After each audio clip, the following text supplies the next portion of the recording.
예, 안녕하세요. 레가트 색스폰 홍상입니다. 지난번에 요 직전 동영상에서는 이제 그 악기, 좋은 악기 고르는 법에 있어서 어떤 음색과 관련된 얘기를 많이 말씀을 드렸어요. 근데 사실 음색이라는 부분이 이 어떤 악기 조립의 완성도만 가지고 평가하기에는 사실 좀 너무 복합적인 요소가 결합이 돼 있어서 사실 어떻게 보면 영향이 굉장히 크죠. 그렇지만 지금 말씀드리는 이런 음정에 비해서는 이 조립의 완성도가 미치는 영향은 좀 작기 때문에 먼저 말씀드렸는데, 그 음색 부분은 사실 뭐 재질이라든가 또 어떤 그 악기의 그 형태, 그 원추의 벌어진 각도 지난번에 말씀드렸죠. 그런 거. 그리고 더 중요하게는 뭐 넥 부분 중요하고요. 또 더 중요하게는 마우스피스와 리드 이런 부분들이 굉장한 영향을 미치기 때문에 요 조립의 완성도만 가지고 설명하기는 좀 애매한 면이 좀 있습니다. 그래서 그 부분은 이제 이번 영상에서는 이제 실질적으로 어떤 그 키의 높이라든가 이런 그런 부분들이 실질적으로 이렇게 조립의 완성도죠. 그게 굉장히 거의 전부라고 말씀드릴 수 있는 음정 관련된 얘기를 좀 말씀을 드리고 싶어요.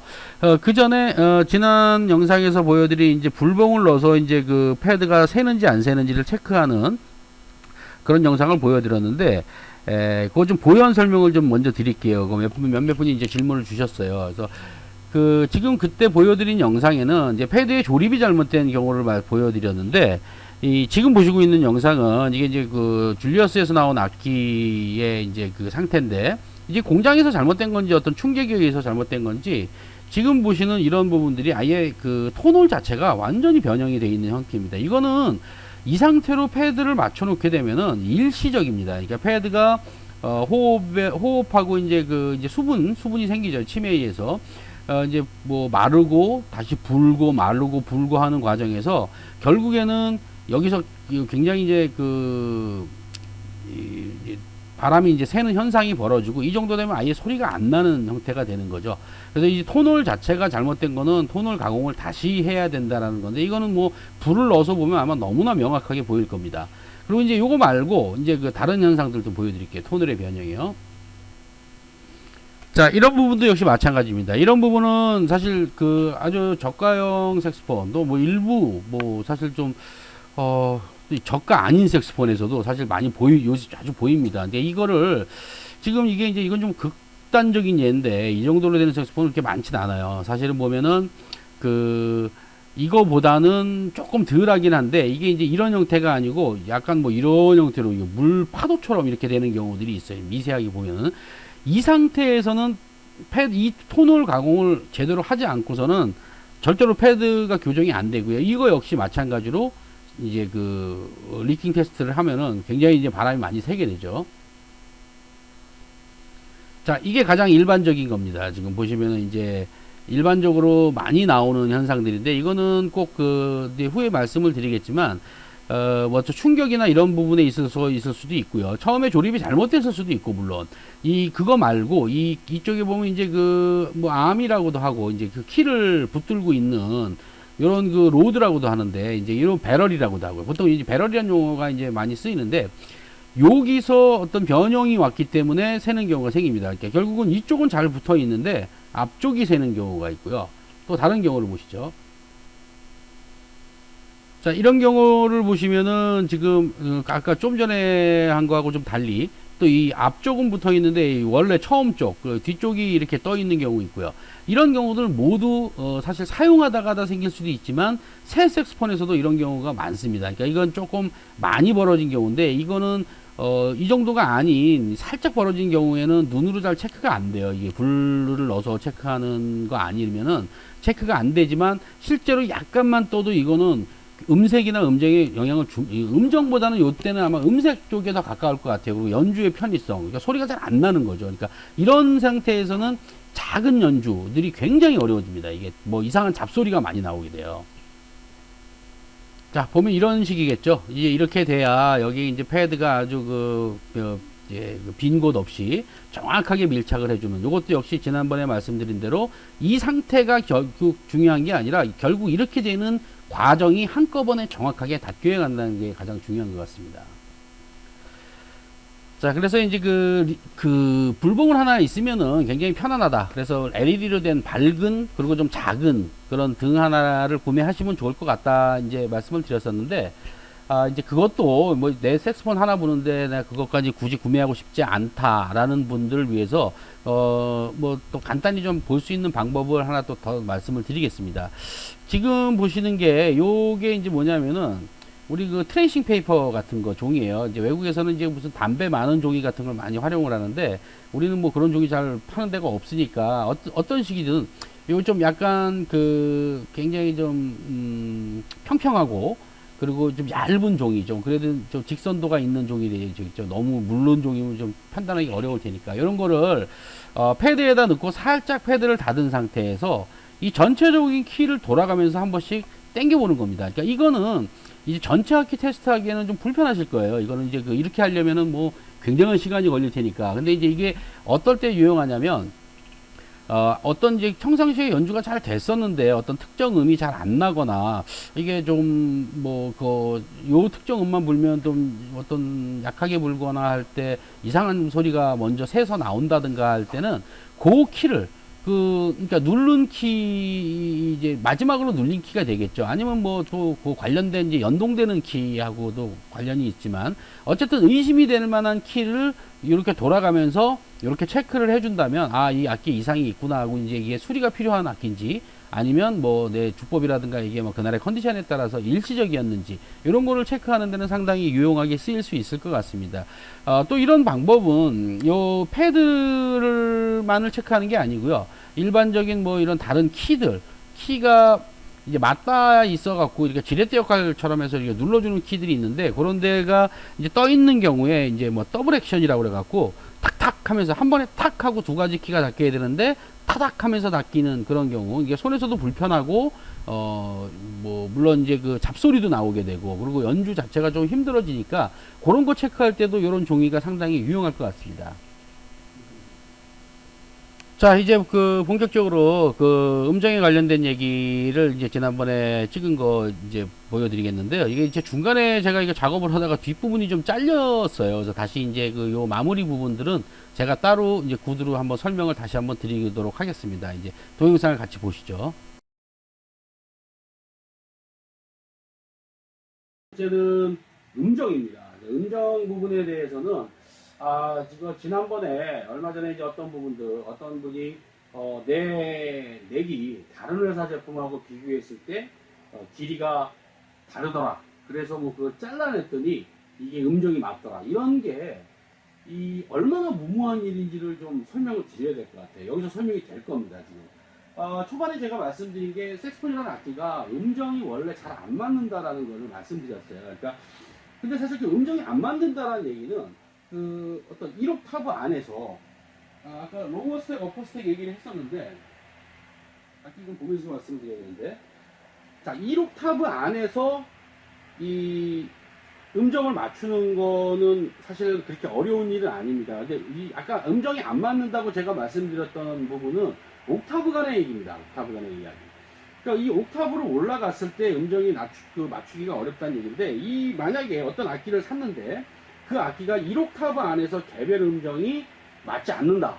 뭐 이 부분은 아마 그 악기 자체가, 이거는 어떤 악기 구조라든가 톤홀의 크기, 위치, 높이, 또 이런 키 높이, 이런 것들이 아예 기본부터 잘못된 악기예요. 그러니까 1옥타브가 안 맞는다라는 거는 그런 악기가 말이 안 되고, 그런 색소폰 사실 현대에 지금 뭐 어디 중국이든 대만이든 저는 거의 못 봤습니다. 아마 아직도 있다고는 해요. 그런 아주 저가형 악기들에서.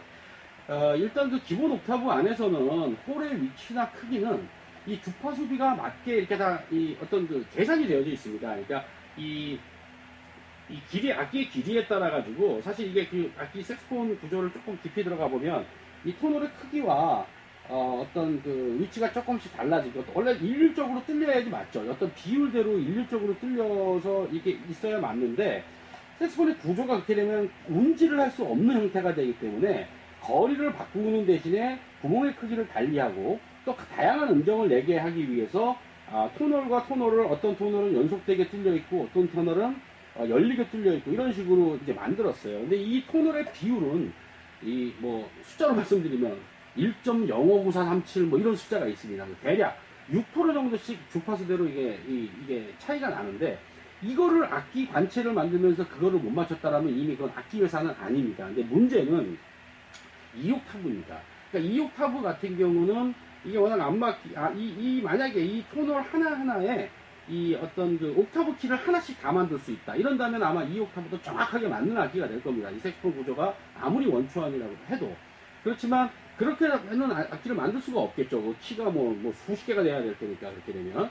그러면은 그렇기 때문에 여기 위에 보시면 이 악기에는 색소폰에는 두 곳의 옥타브 키가 있습니다. 사실 이 옥타브 키 이거 말고 이 어퍼 스택을 담당하는 옥타브 키가 또 있어요. 그래서 이 두 곳의 옥타브 키를 적정한 위치에 맞춰 놓고 나머지 음정을 그 옥타브 키를, 그러니까 예를 들면 그 솔 이상의 라부터의 어떤 음정은 이 위쪽 옥타브 키에서 하고, 솔 이하의 옥타브 키는 아래쪽에서 지금 여기 보이시는 요 옥타브에서 결정을 합니다. 그래서 요 두 곳에서 전문 용어야 영어를 자꾸 쓰게 되는데, 이게 용어 자체가 영어다 보니까 이제 컴프로마이징 한다 그래요. 이거를 적정하게 벌충을 한다라고 얘기를 하거든요. 그래서 또 주법에서는 리핑 다운이라고 해갖고 입술을 좀 풀어주거나 해서 어떤 거를 맞추는데, 이게 만약에 옥타브 간의 음정 차이는 어쩔 수가 없는데, 그렇다고 이게 그 옥타브에 올라가든 기본이든 개별 음정이 차이가 나버리면 굉장히 악기가 다루기 어려운 악기가 되겠죠.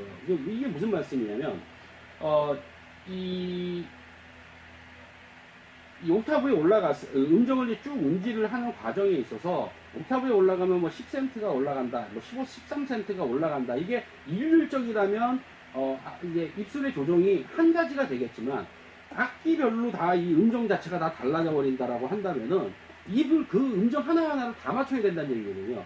이거 역시 톤이 지저분해집니다. 그래서 그 부분이 어떤 그 음정 변화가 있다 하더라도 그 간격이 일정한 악기가 굉장히 좋은 악기인데, 그 차이가 어디서 나오느냐라는 거죠. 아까 말씀드린 이 두 곳의 레지스터 홀이라고 하는 어떤 키의 위치 변화 이런 거를 통해서 구조적으로 어느 정도는 잡을 수 있는데, 실질적으로 그 부분보다 더 문제가 되는 거는 키의 높이입니다. 역시 마찬가지로 아까 말씀드린 대로 악기는 이제 이 조립을 하다 보면은 이쪽이 아래쪽이 있고 위에 쪽이 있는데, 이 아래쪽을 로워 스택이라고 하고 위쪽을 어퍼 스택이라고 합니다. 그러면 이 키 자체가 가지고 있는 높이가 여기서부터 맞춰져 가고 여기서부터 맞춰져 가게 돼 있어요. 그러면 그 중에는 일률적으로 가면 안 되고 특정하게 이 모델에 따라서 악기 높이를 잡아주는 그런 경우들이 있습니다. 그래서 그 높이를 제대로 잡지 못한다면, 아까 말씀드린 그런 그 옥타브 안에서 음정 차이가 엄청나게 나기 때문에, 예를 들어서 넥을 잘랐다고 얘기를 하시는데, 제가 볼 때는 그 부분 두 가지 중에 하나라고 봅니다. 넥을 잘라야 될 이유가 있을 정도로 음정이 특정 음이 안 맞았다. 그런다면은 그거는 이 위쪽에 안 맞았다고 얘기를 들었어요.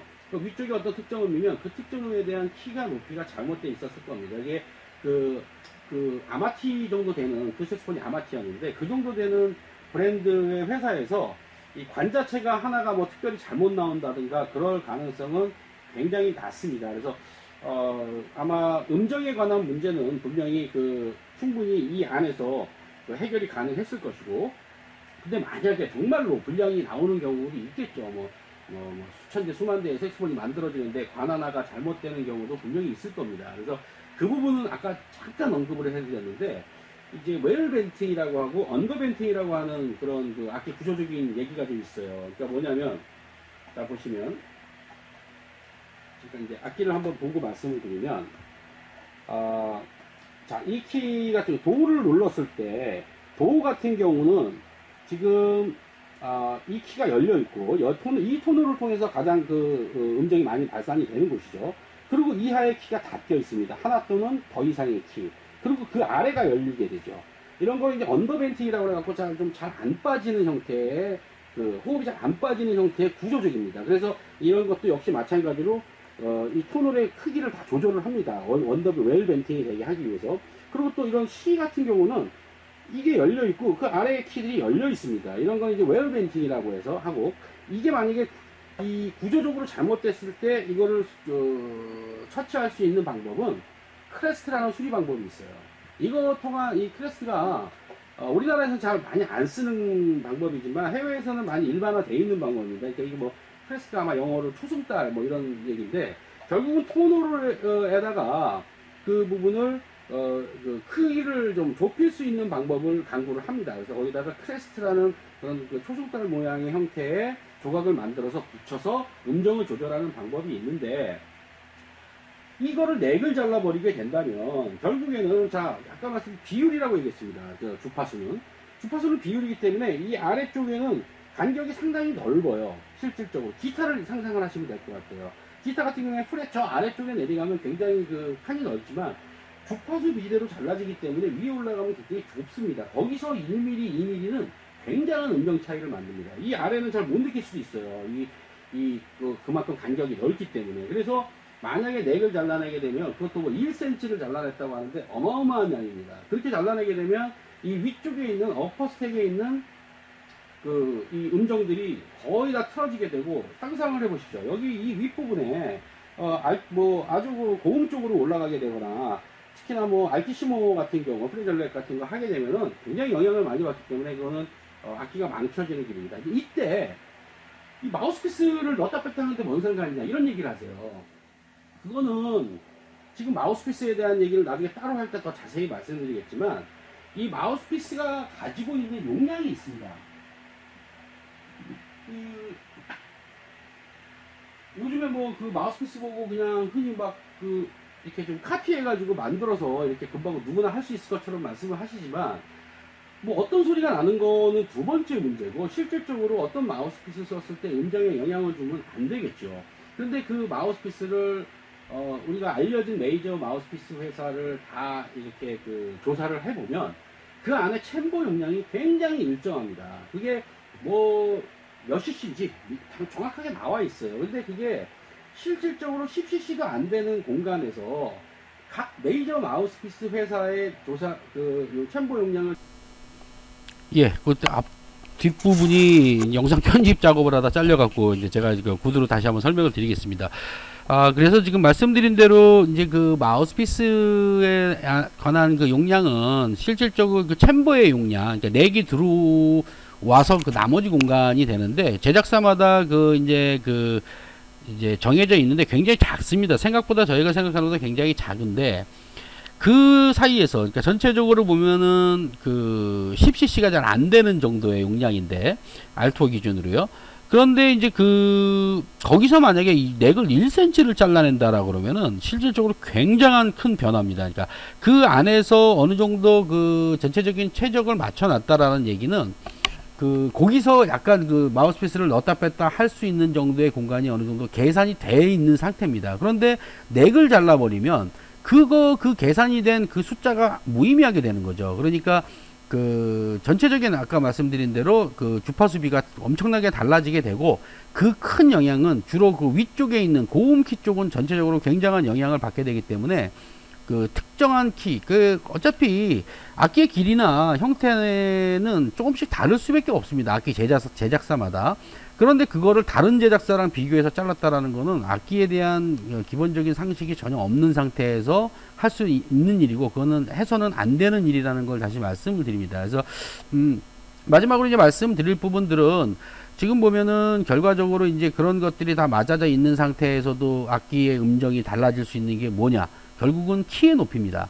그러니까 키의 높이가 그 악기가 가지고 있는 고유의 키의 높이를 해서 만약에 지나치게 높다라고 한다면은 좀 소리가 너무 밝은 소리가 나고 그리고 또 그러니까 밝다라는 게 그러니까 이런 좋은 의미에서 밝은 게 아니라 좀 이제 고배음이 너무 많이 나오기 때문에 뭐 좀 날아다니는 소리라고 얘기를 해야 되죠. 그러면서 음정은 높아지게 될 것이고 그러니까 키가 너무 낮아졌다. 실질적으로 맞춰야 돼. 그러면 전체적인 악기의 음정이 떨어지게 되면서 답답한 소리가 나는 그런 현상입니다. 그래서 악기를 고를 때는 이제 그런 부분들이 다른 악기랑 비교를 같은 모델이랑 비교를 해서 차이가 없어야 되는데 이걸 일반인들이 구별하기는 상당히 어렵습니다. 근데 다만 이제 좀 유의를 할 게 전체적인 악기 소리, 특히 패드를 전체적으로 갈 때는 악기의 키를 다 뜯을 수밖에 없는 상태인데 어떤 리페어맨을 찾으시더라도 그 키의 높이를 정확히 알고 있는지 확인은 해야 될 겁니다. 그 키의 높이를 모르고 조립을 한다라고 하면은